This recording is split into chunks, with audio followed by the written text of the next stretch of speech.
No Santuário do Pensamento, convido-te a transcender os limites do cotidiano e explorar a vastidão espiritual que nos envolve.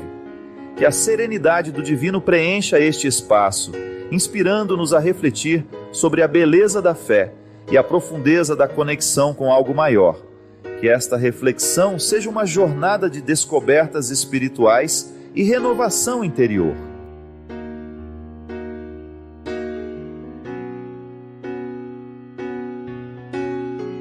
Saber que Deus cuida de nós não é apenas uma ideia que tem que passar pela nossa cabeça. Mesmo que cada vez mais eu me convenço de que o que realmente muda o nosso coração é aquela ideia que conseguiu ser acoplada com os sentimentos nossos.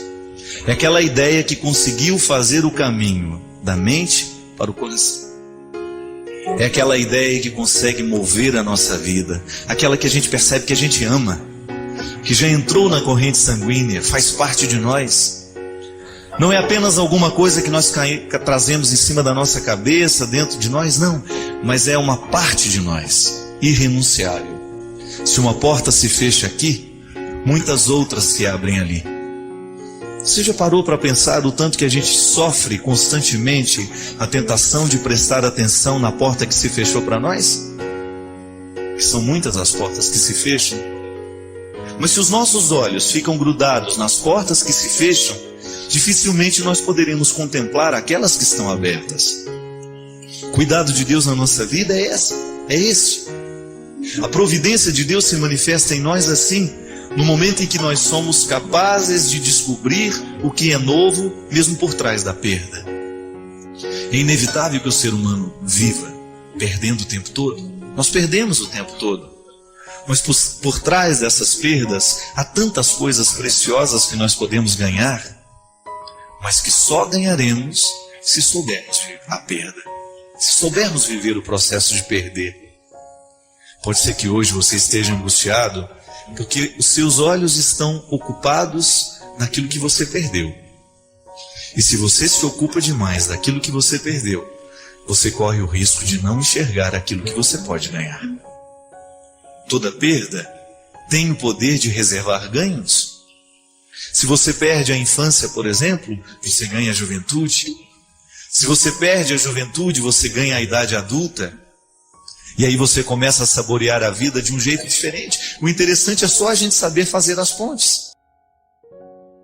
Eu me convenço sempre mais que a ansiedade é justamente a gente parar no início da ponte e se recusar a ir adiante.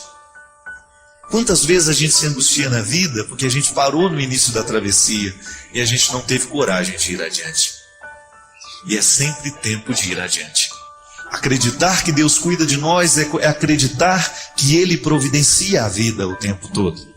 A vida está providenciada em você. Agora faça a sua parte. Toda ação requer uma reação. E assim o processo não para. Deus age, nós reagimos, e na reação Deus age ainda mais, e nós vamos nos misturando naquilo que Deus quer. A nossa vontade vai se misturando na vontade de Deus, e daqui a pouco nós queremos a mesma coisa. A conversão é isso, é a gente misturar a nossa vontade na vontade de Deus. É a gente fazer as travessias necessárias todos os dias para que a gente não pare. A vida não pode parar. Há muita coisa esperando por nós hoje. Há muita coisa que precisa da nossa decisão. Decisões simples. Eu não quero ficar parado. Acredite nessa providência de Deus. Mas não pense que a providência lhe coloca aí numa situação confortável que você não pode fazer nada. Não. Nós que acreditamos na providência de Deus, acreditamos o tempo todo no cuidado humano. São duas realidades que se dão juntas. Deus providencia, mas o ser humano cuida daquilo que Ele providenciou. E à medida que cuida, a providência se multiplica. Porque toda vez que Deus providencia alguma coisa na nossa vida, se nós não cuidamos daquilo que Ele providenciou, corre-se o risco de morrer a providência e a gente não tem mais. Não é que Deus não quer dar. É que a multiplicação da providência depende do cuidado. À medida que nós cuidamos daquilo que Deus nos entregou, nós nos multiplicamos. A começar pelos talentos que Ele nos entrega. A providência de Deus, tudo aquilo que Ele lhe entregou como possibilidade. mas é cuidado humano todo o esforço que você faz para fazer com que o talento se torne realidade concreta em você. Você descobre que você não tem como viver apenas do seu cuidado, mas você também não pode viver só da providência. Se a providência não abraça o seu cuidado, você corre o risco de julgar para Deus toda a responsabilidade que é sua. Quanta coisa deixou de acontecer na sua vida, não porque Deus não quis, é porque você não teve coragem de correr atrás.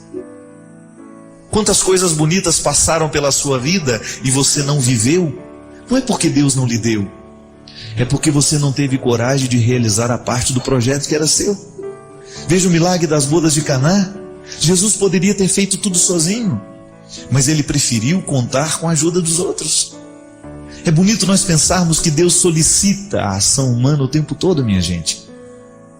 Não é possível que nós vivamos a felicidade, esse dom de Deus em nós, se nós não esbarrarmos o tempo todo na labuta humana. A minha mãe usava esse termo o tempo todo, labuta. Vamos labutar, que vem de labore, né? Trabalho. É trabalho duro.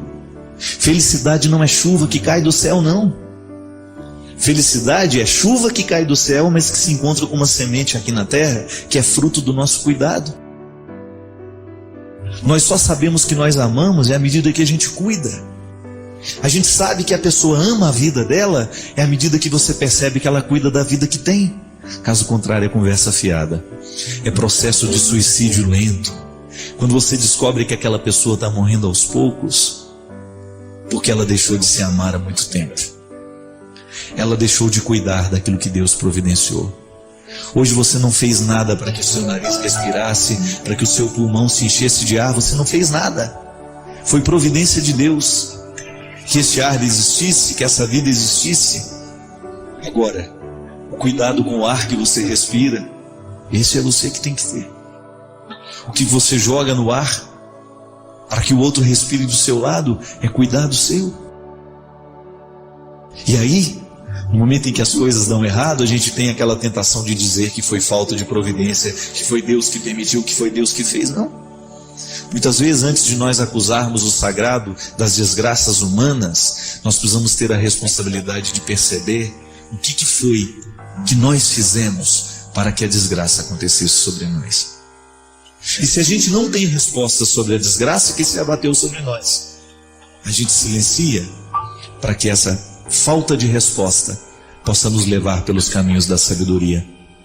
E mais uma vez, Deus cuidará de mim, Deus cuidará de você, no momento em que os nossos lábios cessam para as palavras inférteis e a gente começa a escutar aquilo que Deus tem a dizer, mesmo quando não há palavras a serem ditas.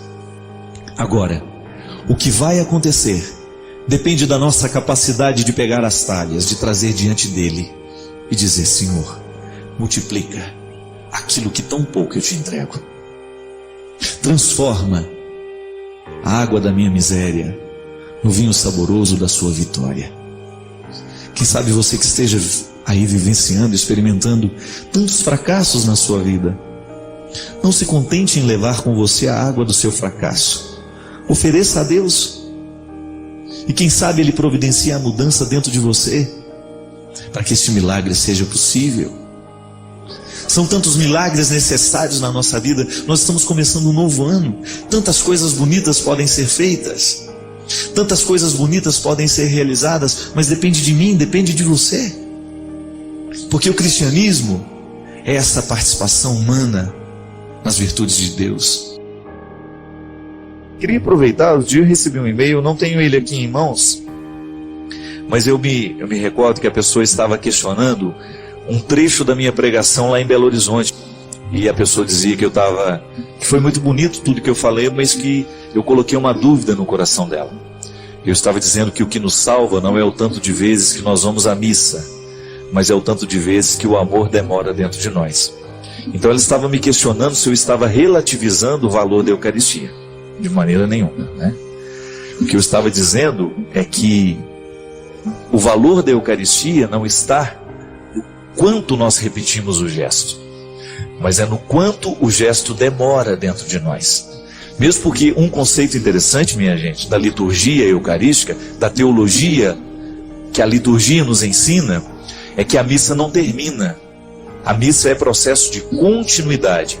O que tem fim é a celebração. Tanto é que o padre nos despede assim: vamos em paz e que o Senhor nos acompanhe. A missa não tem... Eu me lembro que quando era criança escutava a comentarista dizendo isso, e o padre às vezes também dizia: a missa não terminou, vamos em paz e que o Senhor nos acompanhe. Um jeito de nos ensinar que o momento celebrativo, ele é apenas um início daquilo que se estende na vida. Tanto é que é cíclico. O ofertório é o momento em que a gente mais entende o processo cíclico da celebração, porque ele é o momento em que nós trazemos as oferendas, isto é, aquilo que é a matéria-prima da vida a ser celebrada. No pão e no vinho estão todas as nossas atitudes que nós queremos que sejam transformadas, todos os nossos ódios, todos os nossos rancores, que nós queremos, junto com o pão e o vinho, sejam transformados no corpo e o sangue de Cristo. É o que o filósofo chamava, tem lá de Chardin, chamava isso de cristificação do universo. Era bonito que ele compreende todas as realidades, da mais simples à mais complexa, como um processo semelhante. Toda essa realidade está em processo de evolução. E ele faz a reflexão cristã, né? Ele foi até muito combatido durante muito tempo, mas depois reconhecido como uma reflexão válida, que tudo aquilo que é evolução é cristificação, é processo de aperfeiçoamento. Então a matéria-prima que está sobre o altar é a cristificação. Tudo aquilo que eu coloquei como humano agora vai ser cristificado. E aquilo no final da celebração, no momento em que nós comungamos, é devolvido a nós. Aí a expressão bonita de Santo Agostinho: cristão, torna-te o que és. Recebe aquele que tu és, o Cristo. Então veja bem, o canto de entrada, a celebração, a apresentação das oferendas, o verdadeiro ofertório, depois a comunhão e a continuidade. Veja que é cíclico, a missa não termina. Aí a gente vai vivendo e à medida que a gente vai perdendo o significado do que é Cristo, a gente volta para celebrar de novo. A gente volta para nos recordar. O que acontece no momento celebrativo não é nada mais, nada menos que fazer memória, é recordar o compromisso que dali nasce. Então, minha filha, eu não estou em nenhum momento banalizando, pelo amor de Deus, eu nem posso fazer isso porque esse é o centro da minha vida. A Eucaristia é o centro da minha vida. O que eu digo é que não basta a gente estar todos os dias se a gente não continua essa missa na nossa vida. O que vai verdadeiramente nos salvar é isso, é o quanto que a missa demorou dentro de nós, isso é, o quanto que o meu coração aceitou o processo da cristificação e o quanto essa missa teve efeito na minha vida, no meu coração. Olha, eu não tenho vergonha de assumir isso. Eu acredito que na minha vida, 70% das missas que eu participei, eu não participei com esse sentido. Ela terminou e terminou mesmo dentro de mim. O rito terminava e terminava mesmo dentro de mim. Não havia repercussão na minha vida. Mas quanto mais cresce a nossa consciência de que a missa é um acontecimento que não termina, maior será a qualidade da nossa vida cristã. E mesmo porque, já falei disso aqui também, nós não celebramos outra missa, não. Houve uma única que aconteceu na história. A única missa celebrada no tempo foi a que Jesus celebrou, a última ceia. Tudo mais é continuidade da única missa celebrada pelo Cristo. Eu, como padre, eu legitimo a presença do Cristo no momento da celebração, mas eu não estou fazendo outra missa, não. Eu estou apenas estendendo o braço em direção daquela única que aconteceu. Nós precisamos de muita poesia para entender Jesus, viu? Isso é poética, isso é arte de poesia. Entender que uma coisa, que um acontecimento não cabe no tempo, ele se estende de tão grande que ele é. Então, assim como eu estendo os braços em direção a um fato que me tocou profundamente e eu consigo senti-lo de novo na minha vida, isso é fazer memória, isso é você recordar atualizando na sua vida. Então aquela única missa celebrada pelo Cristo com seus discípulos continua acontecendo na história cada vez que nós nos reunimos para recordar o que foi. E aí então eu tomo posse de tudo aquilo que é a continuidade de Deus na minha vida. E esse é o significado da celebração eucarística que nós celebramos. É nos potencializar, é colocar dentro de nós a dinâmica do Cristo no tempo e na história. Cada missa participada tem que ser um motivo a mais para o Cristo continuar vivo na história através de mim, através de você. Caso contrário, é rito morto, que não modifica absolutamente nada. Se você não permitir que a missa lhe coloque na circularidade dessa celebração, ela não acontece dentro de você. Você apenas cumpriu um preceito. E cumprir preceito foi justamente o que Jesus condenou no seu tempo. Jesus condenou com radicalidade toda e qualquer forma de religião que estivesse presa no rito. Ritos não salvam ninguém. O que salva realmente é aquilo que o rito desperta.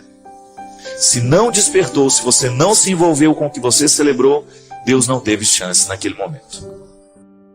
Coincidência ou não, várias pessoas falando da mesma coisa. Só pegar alguns aqui por cima.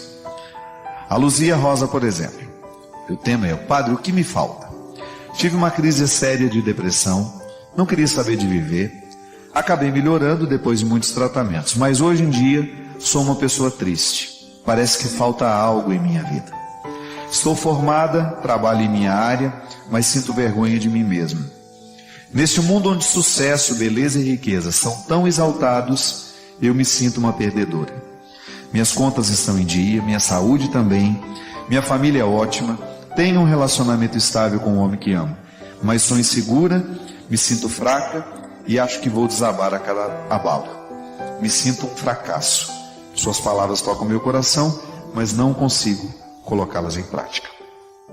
Mais um. Gabriela.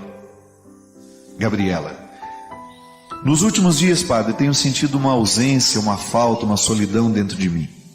Nada que me impeça de trabalhar, de estudar como faço todos os dias, mas é uma falta grande que tenho sentido depois de uma relação que acabou há mais de 5 meses, e nos últimos dias tenho sentido muita falta. Padre, estou escrevendo pois estou precisando muito de ajuda. Estou vivendo o pior momento da minha vida e não sei o que fazer. No último dia 12 de agosto, Dia dos Pais, tive uma decepção tão grande que acabei atentando contra a minha vida. Graças a Deus fui salvo a tempo e hoje estou aqui pedindo ajuda, pois não consigo me reerguer. Estou me sentindo fraco, sem ânimo, com vontade de desistir de tudo. Tenho orado, rezado, tenho ido à igreja, mas parece que nada tem adiantado. Sinto meu coração cada vez mais agoniado, cheio de rancor, tristeza e amargura, e não sei mais o que fazer. Padre, tenho 19 anos e gostaria de desabafar. Estou passando por uma fase complicada, estou desempregada, indo mal na faculdade de psicologia que meu pai paga para mim. Semestre passado peguei 3 dependências em matérias e vou ter que refazê-las. Nesse semestre estou pior. Estou desmotivada, sem ver uma luz no fim do túnel. Eu me sinto inútil e tenho medo de não ser uma boa profissional, pois minha mãe sempre me afirma: você vai ser uma profissional que não sabe de nada. Estou procurando estágio em RH, mas está cada vez mais difícil. Já pensei em querer morrer, pois nada parece dar certo, a não ser para as outras pessoas. Como livrar-me desta sensação de que sou um fracasso? Essa foi a Cássia. Agora aqui, a Neuza. Padre, tempos atrás tivemos um caso, uma tentativa de suicídio na nossa família. Estou muito preocupada, pois tenho visto muito sofrimento ao meu redor e muitas pessoas procurando o suicídio como uma solução para a vida. Padre, o que está acontecendo com a gente? Por que as pessoas estão perdendo o sentido para a vida e estão desistindo de viver por qualquer motivo? Neuza Maria, São Paulo. Veja bem, eu tenho para mim, minha gente, que a vida,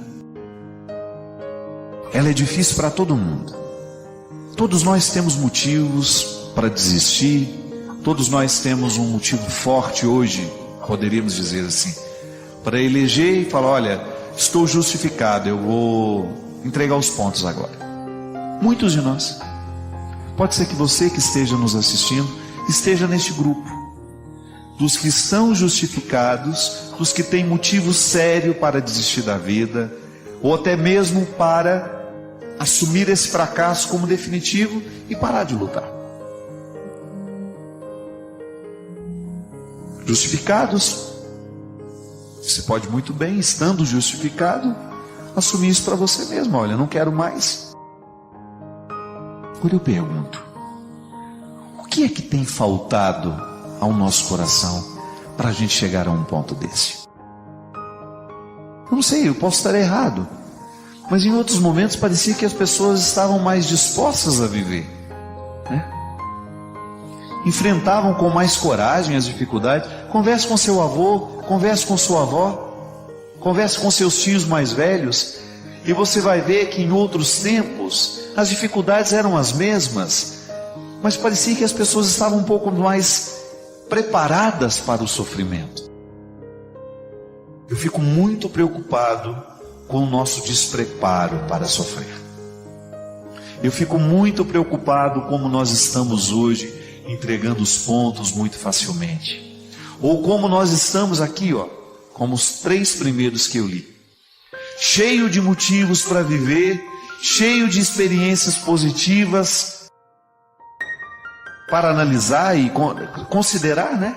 Olha para a vida e descobre que tem um monte de coisa boa, mas lá no fundo falta alguma coisa que nós não sabemos dar nome.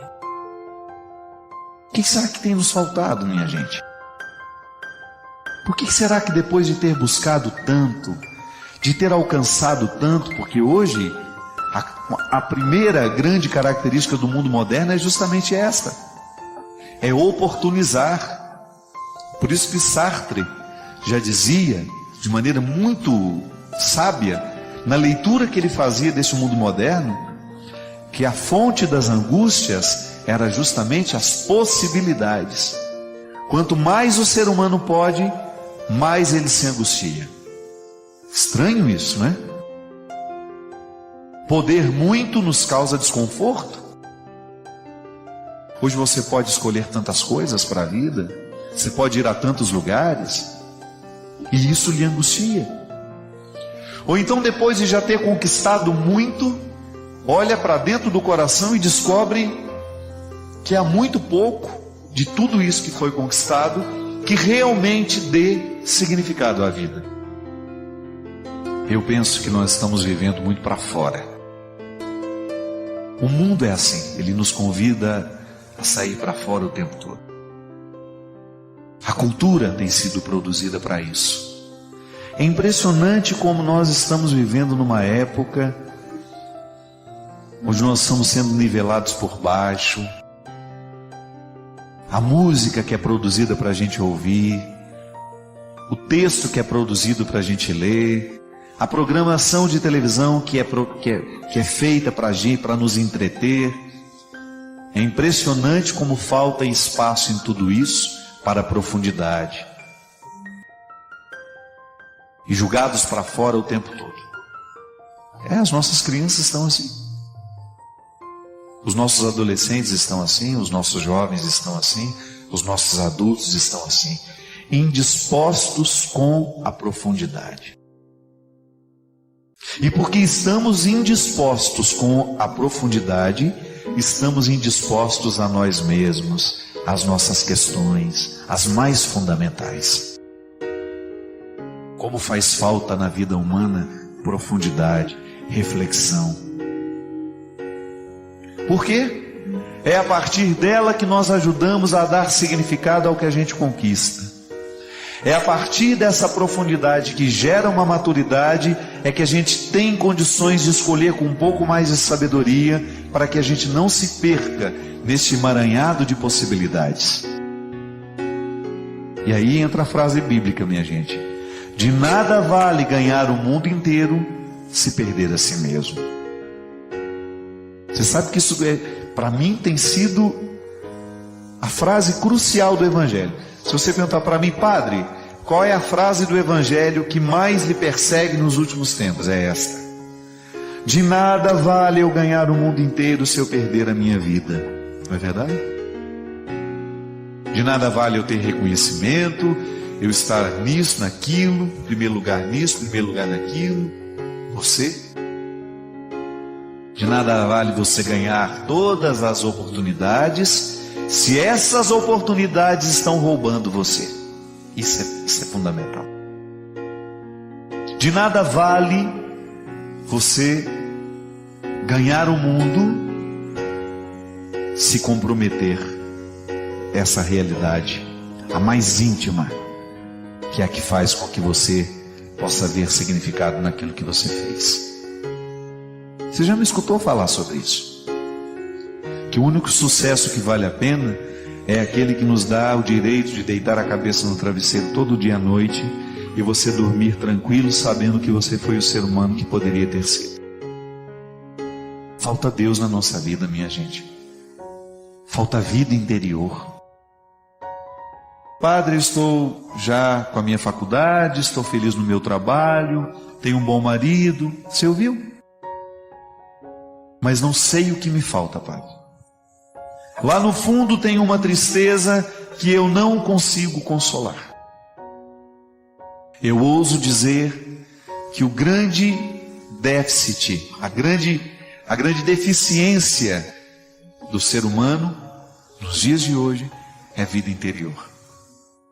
Saber fazer silêncio, saber buscar a profundidade, ficar amigo da profundidade. Eu fui ver agora, na semana passada, aquele musical que está no Rio de Janeiro, que conta uma homenagem aos 50 anos de carreira de Milton Nascimento. Nada será como antes. Você sabe o que mais me emocionou? Claro, é uma montagem muito bonita, com muita competência, os cantores são brilhantes, o espetáculo é muito delicado, o cenário muito bonito.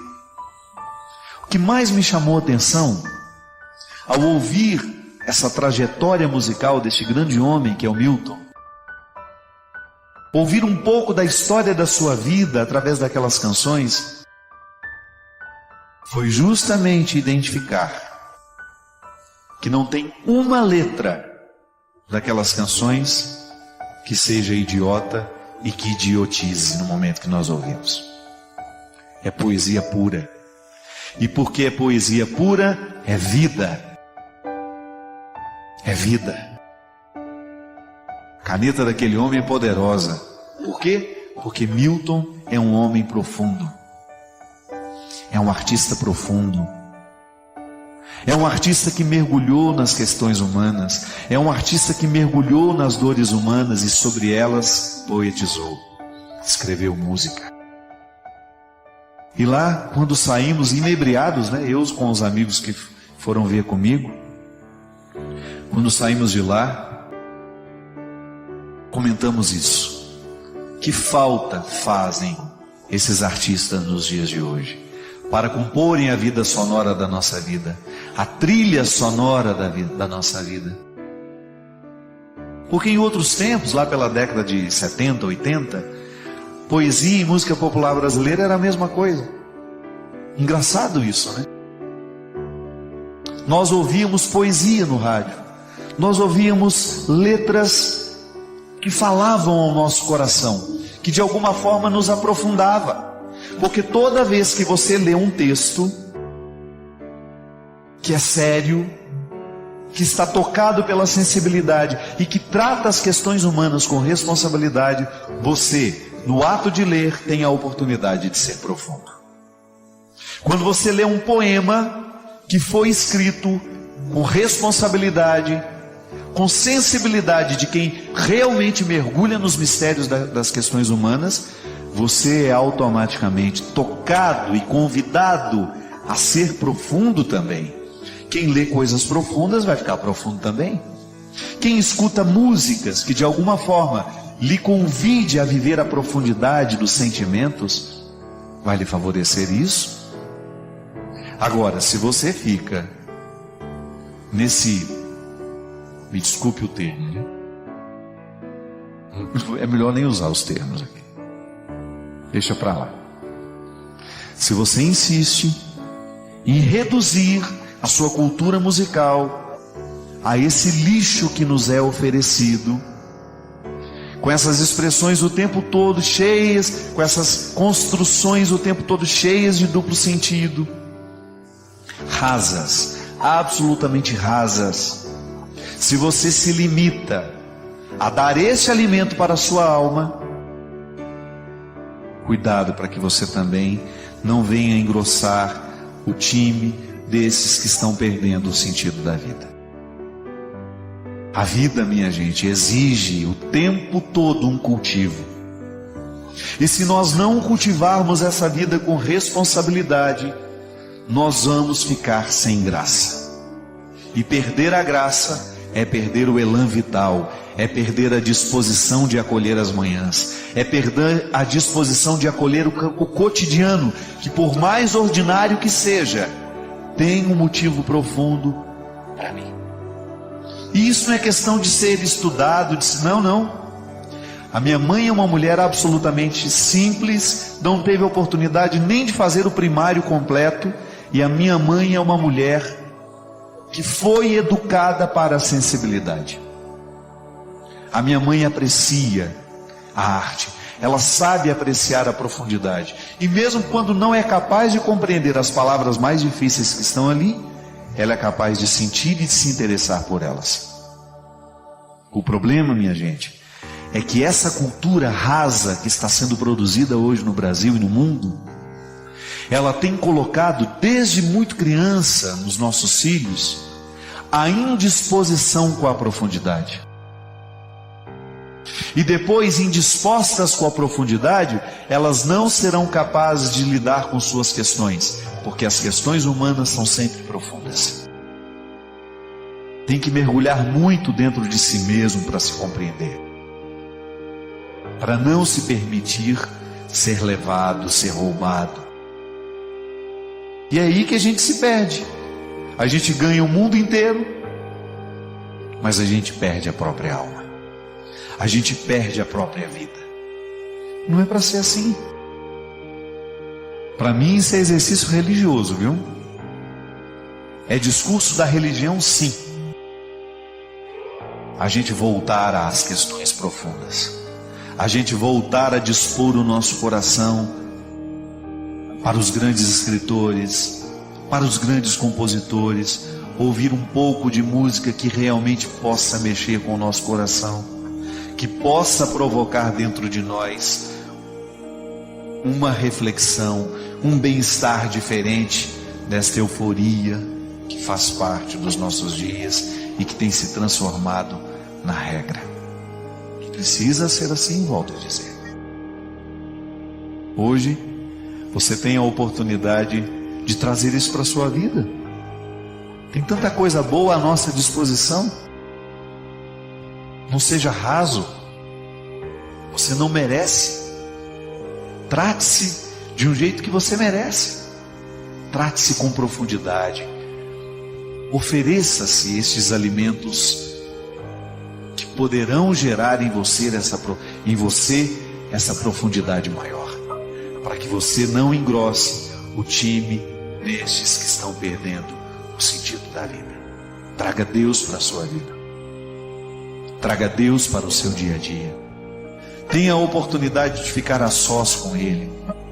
O encontro com Deus começa com um simples colocar-se à disposição dEle, calar os ruídos do mundo e colocar-se na presença dEle e dizer: eu estou aqui, Senhor, me ajude a reencontrar a profundidade, me ajude a vencer essa tentação de ser raso, de ser idiotizado, né? de permitir que a filosofia que idiotiza o mundo de hoje venha me idiotizar também. Quebre este vínculo. Sua participação é crucial. Compartilhe suas ideias nos comentários. Inscreva-se para mais inspiração e convide outros a fazerem parte dessa jornada de crescimento.